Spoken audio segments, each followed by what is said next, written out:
إنا نحن نزلنا الذكر وإنا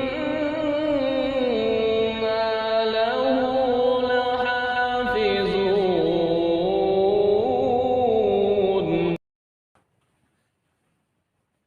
أعوذ بالله من الشيطان الرجيم.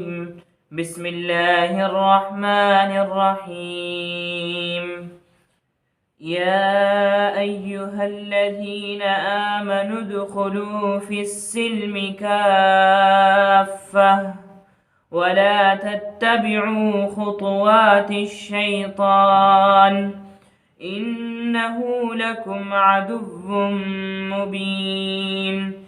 فإن زللتم من بعد ما جاءتكم البينات فاعلموا أن الله عزيز حكيم. هل ينظرون إلا أن يأتيهم الله في ظلل من الغمام والملائكة وقضي الأمر وإلى الله ترجع الأمور. صدق الله العظيم.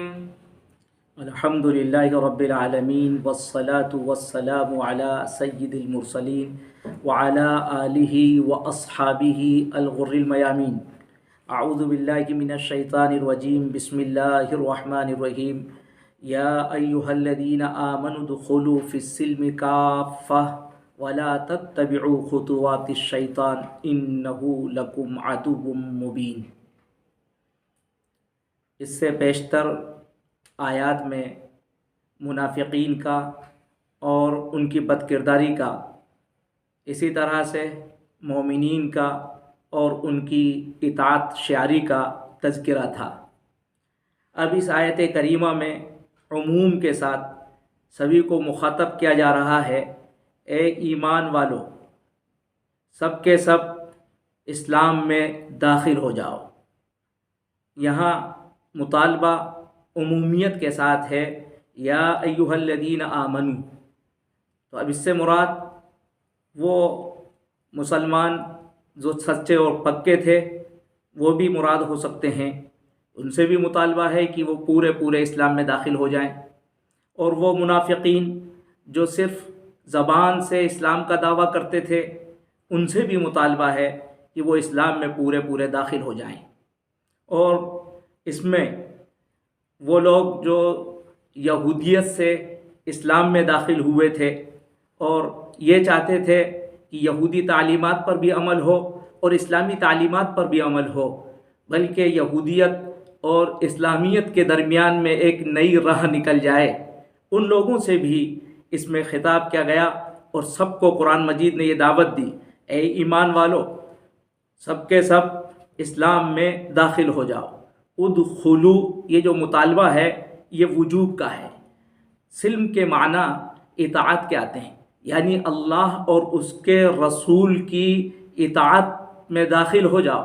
اور ظاہر ہے اللہ اور اس کے رسول کی اطاعت کا مطلب ہی اسلام ہے، اور اسلام کے معنی ہی اطاعت کے ہیں، اس لیے سلم کے معنی اطاعت سے بھی کیے جا سکتے ہیں اور اسلام سے بھی کیے جا سکتے ہیں۔ کافتن کا مطلب یہ ہے جمیعاً، سب کے سب۔ کافتن یہ حال واقع ہو رہا ہے ادخلو کے اندر جو ضمیر ہے ہم کی، اس سے حال واقع ہو رہا ہے، اور یہ سلم کا بھی حال ہو سکتا ہے، بلکہ اس میں تو اس بات کی بھی گنجائش ہے کہ یہ دونوں کا حال واقع ہو سکتا ہے۔ بہرحال ترجمہ جب ادخلو کا حال بنائیں گے تو ترجمہ اس کا یہ ہوگا، اے ایمان والو، سب کے سب اسلام میں داخل ہو جاؤ۔ اور جب اس کو سلم سے حال بنائیں گے تو اس کا ترجمہ اس طرح سے ہو جائے گا، اے ایمان والو، پورے اسلام میں داخل ہو جاؤ۔ اور جب ہم دونوں سے حال بنائیں گے تو اس کا ترجمہ اس طرح سے کیا جائے گا، اے ایمان والو، سب کے سب پورے اسلام میں داخل ہو جاؤ۔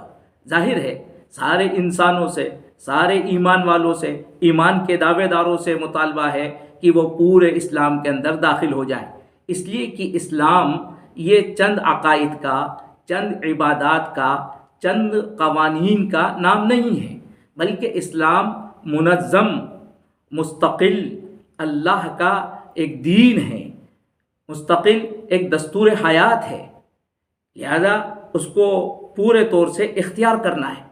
اور بڑی تاکید کر دی گئی ہے وَلَا تَتَّبِعُوا خُطُوَاتِ الشَّيْطَانِ، شیطان کے قدم بقدم نہ چلو۔ اس سے معلوم ہوا کہ اللہ اور اس کے رسول کی اطاعت سے ہٹ کر جو بھی بات ہوگی اور جو بھی انسان کا قدم ہوگا وہ شیطان کے نقش قدم پر ہوگا، اس سے روکا جا رہا ہے کہ شیطان کے قدم بقدم نہ چلو۔ خطوات کا مطلب یعنی اس کے وساوس پر، اس کی باتوں پر نہ چلو، اور یہ بھی اس سے مراد ہے کہ شیطان بھی وہی ہے جس نے اللہ کی بعض باتوں کو مانا اور بعض باتوں سے انکار کر دیا۔ شیطان نے سب سے پہلے کیا کیا؟ ایک دم اللہ کی ہر بات کا انکار نہیں کیا، بلکہ آدم علیہ السلام کو سجدہ کرنے سے اس نے انکار کیا، اللہ کی بعض باتوں کو اس نے تسلیم بھی کیا، وہ شیطان مردود ملعون قرار پایا۔ بس اب کوئی انسان اگر اسلامی تعلیمات پر عمل نہیں کرتا ہے یا اسلامی تعلیمات پر ادھورا عمل کرتا ہے تو گویا کہ وہ شیطان کے نقش قدم پر چل رہا ہے، اور لوگوں کو ڈرا دیا گیا اور بلکہ آگاہ کر دیا گیا کہ یاد رکھو شیطان کیا ہے، انہو لکم عدو مبین، وہ تمہارا کھلا ہوا دشمن ہے۔ اور واقعتاً شیطان کی عداوت سے زیادہ کھلی ہوئی عداوت کس کی ہو سکتی ہے؟ اس نے بڑی قوت کے ساتھ قسم کھا کر اس بات کو کہا لَأَقْعُدَنَّ لَهُمْ صِرَاطَكَ الْمُسْتَقِيمِ ثُمَّ لَآتِيَنَّهُمْ مِنْ بَيْنِ أَيْدِيهِمْ وَمِنْ خَلْفِهِمْ وَعَنْ أَيْمَانِهِمْ وَعَنْ شَمَائِلِهِمْ وَلَا تَجِدُ أَكْثَرَهُمْ شَاكِرِينَ۔ اتنی قوت سے اس نے کہا میں ان کی راہوں میں بیٹھ جاؤں گا، اور کس طرح سے بیٹھوں گا؟ فرمایا میں آؤں گا ان کے آگے سے بھی، پیچھے سے بھی، دائیں سے بھی، بائیں سے بھی، ہر طرف سے وہ ورگلائے گا، ہر طرف سے بہکائے گا۔ جو اس نے عداوت کا اس طرح سے برملا اظہار کیا ہو، اس قوت کے ساتھ اس نے اپنی بات کو رکھا ہو، اور پھر بھی انسان اس کو اپنا دشمن نہ سمجھے، اس سے بڑھ کر نادانی کیا ہو سکتی ہے؟ قرآن مجید نے آگاہ کر دیا ہے فَإِن زَلَلْتُم مِّن بَعْدِ مَا جَاءَتْكُمُ الْبَيِّنَاتُ فَاعْلَمُوا أَنَّ اللَّهَ عَزِيزٌ حَكِيمٌ۔ فَإِن زَلَلْتُم، زَلَّ یزل، زلن کے معنی آتے ہیں قدم کے پھسل جانے کے، یعنی اگر شریعت اسلامی سے تمہارا قدم پھسل گیا، اگر اللہ اور اس کے رسول کی اطاعت سے تمہارا قدم پھسل گیا تو یاد رکھو من بعد ما جاءتکم البینات، جبکہ بینات آ چکی ہیں۔ بینات کا مطلب یہ ہے کہ روشن دلائل، واضح تعلیمات، اور اللہ کی نافرمانی کرنے کی وجہ سے تنبیہات، تہدیدات جب واضح طور سے آ چکی ہیں، اگر اس کے بعد بھی تمہارا قدم لغزش کرتا ہے فَاعْلَمُوا، تو اس بات کو جانے رہنا، یعنی اس بات کو مستحضر رکھنا، یہ کبھی تمہاری نگاہوں سے اوجھل نہ ہو جائے، ان اللہ عزیز حکیم، بے شک اللہ عزیز ہے۔ عزیز کا مطلب اللہ زبردست ہے، اللہ گرفت کرنے والا ہے، اور یاد رکھو وہ حکیم ہے، بڑا حکیم ہے۔ اس کی گرفت اگر بر وقت نہ آئے تو یہ نہ سمجھنا کہ وہ گرفت کرنے والا نہیں ہے، بلکہ وہ حکیم ہے، اپنی حکمت کی وجہ سے تمہیں ڈھیل دے رہا ہے، مہلت دے رہا ہے، اس سے انسان غفلت میں نہ پڑ جائے۔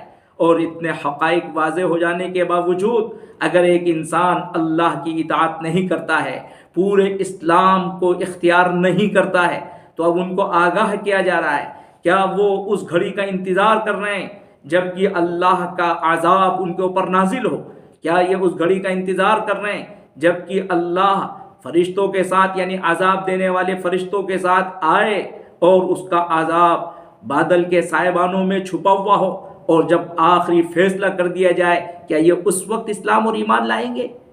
تہدیدات کرتے ہوئے کہا هل ينظرون، نظر ینظر جیسے دیکھنے کے معنی میں آتا ہے، اسی طرح سے انتظار کے معنی میں بھی آتا ہے، یہاں انتظار کے معنی میں ہے۔ هل ينظرون یعنی هل ينتظرون، کیا وہ انتظار کر رہے ہیں اس گھڑی کا؟ الا ان یأتیہم اللہ، کہ اللہ آئے فی ظلل من الغمام، ذلتن کی جمع ہے ظلل، صاحبہ کے معنی میں، غمام سفید بادل کو کہا جاتا ہے، کہ بادل کے صاحبانوں میں اللہ آئے، والملائکۃ اور فرشتے، وقضی الامر اور قصہ تمام کر دیا جائے، فیصلہ کر دیا جائے، وإلی اللہ ترجع الامور، سارے امور حق و باطل کے سب اللہ ہی کے حضور پیش کیے جائیں گے، اللہ ہی کی طرف لوٹنے والے ہیں۔